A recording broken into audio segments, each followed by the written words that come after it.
Welcome back to the Celtics Nation Rise recap. I'm Griffin Aldrich. Alongside me, we have David Caires, and the Boston Celtics beat the Memphis Grizzlies with a final score of 131 to 95. The Boston Celtics really took it to them, and it wasn't just a beatdown, it was a blowout. And I was at the game to witness it, David, so what a fun time. But what are your initial thoughts after this big win from the Boston Celtics?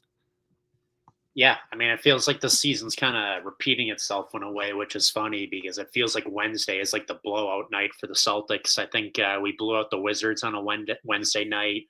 We had that impressive victory against Cleveland. I think that was a Wednesday night as well. And then it just so happens that last night we take care of business against the Grizzlies on a Wednesday night as well. So Wednesday, I guess, is going to be a good day for the Celtics this season. Yeah, I mean, really not a ton to recap here. It's just like you said, just a Beantown beatdown, as they say. We really just dominated them in every category. Like we shot over 50% from the field. We shot 41% from three. Um, we only had turnovers. We had 44 points in the paint. We had 34 assists. We had 58 rebounds to Memphis's 41. I mean, we 41. I always got to do it. We just we had a really good game last night, and you know how I feel, Griffin, about these blowouts and making sure we take care of business early, and we did it again last night. And I love seeing a guy like Jaylen Brown once again not even have to step on the court for the fourth quarter. So just a great win, and yeah, we just got to keep it going. Yeah, you said it. I mean, the Boston Celtics led the entire game. No lead changes. The Boston Celtics Wire led to by wire. 40. Yeah. Yeah, it was incredible. And I said to my girlfriend early when we were watching the game, I was like, I'm not saying anything, but we're beating them by a lot already. And there's a vlog, so I'll post the vlog later. So we'll get a little extra footage. But the Boston Celtics in the first quarter led over the Memphis Grizzlies 26 to 34. And the same facet in the second inning, the Grizzlies had 20 points, the Boston Celtics had 33. In the third quarter, the Boston Celtics outscored the Grizzlies with 28 to 33, and in the final quarter, 21 to 31. So again, like you said, just blew them out all game. It was a game that wasn't even competitive. And I looked at the game, and that was a game that we had to take full advantage of, especially with no John Morant. And I was kind of upset about that. I was looking forward to seeing John Morant and getting a win against John Morant, but no John Morant. So if you want, David, I could really quick give the well, I say that, and the only stat that really sticks out to me was Jaren Jackson Jr., who in 23 minutes had 18 points, 2 rebounds, a steal and a block, and shot 46.7. But if you wanted to give the Celtics stats, because it was a team win. That was the big thing. It was a team win. The only thing that really stood out to me is Hugo Gonzalez did not was questionable with an ankle sprain and end up playing. And I have a question I want to ask you after that we get on a little topic about, because this is kind of our little podcast for the week. It's not a podcast, it's a recap, but a little more topics, because we'll be doing it next week, but only 2 games this week, so not a whole lot to talk about. So if you want to give player stats, and then I want to ask you a question, David. Yeah, so this is going to become more of the norm this season, I guess, as it already has already, where the Celtics basically had 11 of their players play meaningful minutes last night. And it was a pretty balanced effort. We had 5 people hit double digits. So Luca Garza in 17 minutes had 14 points and 7 rebounds. Derek White, I'll try and go in order. I already went out of order. But, anyways, Namias Keita had 20 minutes with 13 points and 8 rebounds, also almost a double double. Jaylen Brown, like I alluded to earlier, played just 25 minutes with 19 points, 6 assists, and 6 rebounds. And then you got Derek White, 26 points, 26 minutes, 20 points, 4 rebounds, 5 assists. And then the star of the night, Peyton Pritchard, in 30 minutes, probably his best game of the season all around last night, was 24 points, nine assists, and 6 rebounds on triple double alert there. So just a lot of great numbers across the board, whether it be people showing off in the point column, assist column, or the rebound column. But it's always great when you have balanced efforts from everyone and everyone contributing in some way. Yeah, and even in garbage time, I have to say, Ron Harper Jr. had 6 points in 4 minutes, so that was mainly garbage time, but like you said, everyone had a role. But one person that didn't have a role was Xavier Tillman, and I have to ask the question, David. He didn't look like he was doing terrible, but Joe Mazzulla is not playing him at all. What are your thoughts on Xavier Tillman? Because that kind of stood out to me yesterday, that still not being played on a big blowout too. So what are your thoughts? I would feel so pissed off if I was Xavier Tillman right now. He came in, so we traded for him at the deadline now almost 2 seasons ago, and he was a great pickup. He was great specifically in that game 3 of the finals, and that stint in that game where he hit a corner three, and then he also had the epic block on either Kyrie or Luca, which is a huge, tall task to have.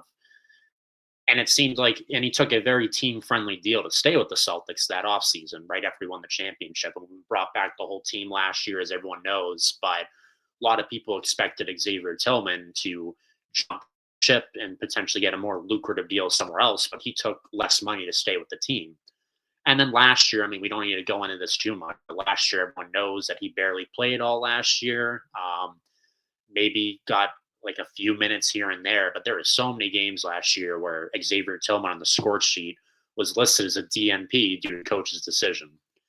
This year, I, amongst probably most of Celtics Nation, thought that he was going to get a great opportunity because we moved on from three of our top big men. Cornette and Horford left in free agency, and we traded Porzingis. So I knew Keita was going to get the start, but it felt like Garza and Tillman were going to fight for that backup center position. Now, it seems crazy to say, but 13 games in now, excuse me, has Garza done enough to win that backup center spot? It seems like maybe Mazzulla thinks so. I think that this is too small of a sample size. I don't know why Tillman's not getting minutes. It's the most mysterious thing. Um, it seems like he came into camp, and I read that he lost like 12 pounds. You know, he was in great basketball shape, arguably maybe the best shape of his career. Why isn't he getting minutes? I'm just as confused as you with this. And like, I don't understand why we're not giving him an opportunity. Maybe it's going to be something similar where, like, with Minot struggling, Jordan Walsh is now starting. He got the start last night. So maybe it's still too early to tell. And Joe Mazzulla still has plans for Xavier Tillman. So maybe if like a Keita or a Garza starts to struggle, that'll be Tillman's time to shine. But this whole thing has just gone so strange. Like, we're on the second full season of the Xavier Tillman experience in Boston, and I don't really get it. I'm not doubting Joe Mazzulla at all. I've always been a Joe Mazzulla supporter, but this just doesn't make much sense to me. Yeah, I agree. I agree. It's definitely a question, and this is one that we'll talk about more during the season. But David, it's getting to that time where who do you have for Celtics Nation Rise MVP? The one and only Playground P, as Drew Carter likes to call him, Peyton Pritchard. Like I said, this was his best game of the season. We were waiting for one of these Peyton Pritchard games to come. He's had them, on and off so far this season, and it's natural. He's still clearly adjusting to his new role in the team. That was well deserved as our starting point guard or shooting guard, however you look at it. But Peyton Pritchard's my guy for tonight, or for last night's game, rather, with 30 minutes, 24 points, 9 rebounds, 6 assists. Like I said, very close to a triple double or there. And then he was 8 for 15 from the field, so efficiency as well. Just yeah, need more of that from him. And that was just that was vintage Peyton Pritchard right there. It's crazy to call a like 50-year player vintage, but that was the best Peyton Pritchard performance so far this year. So first time all year, I'm giving my nod to the one and only fast PP.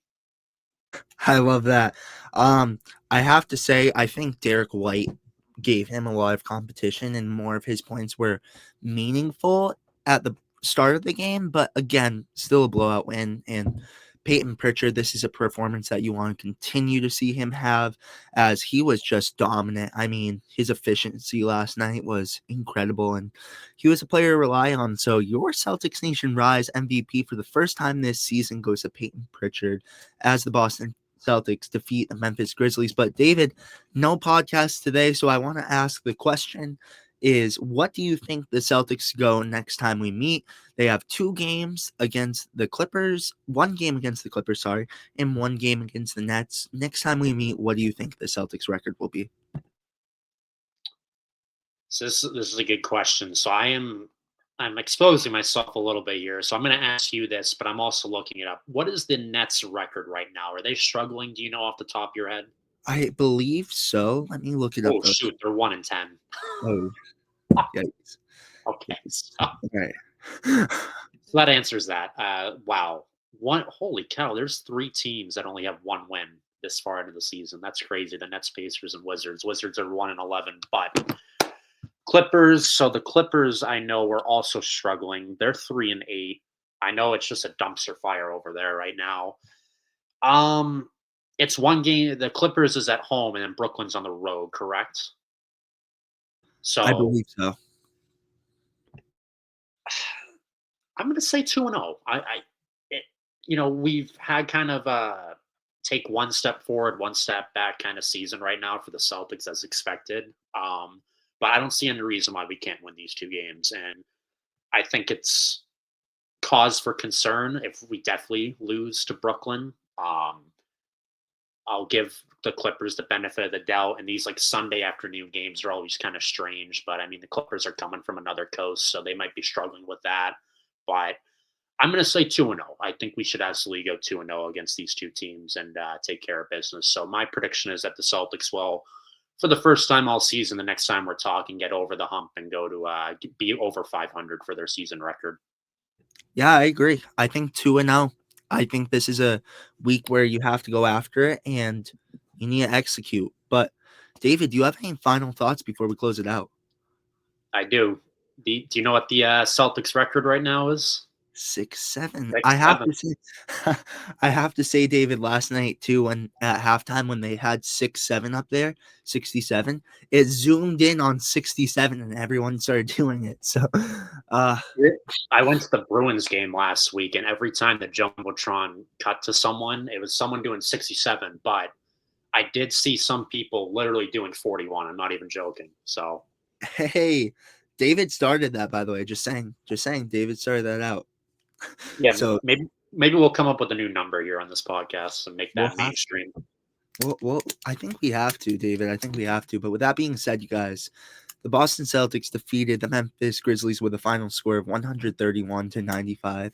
And thank you guys so much for watching. Make sure to like and subscribe and turn on post notifications to be notified every time we upload. We will see you guys with the next one. Thank you guys. Peace.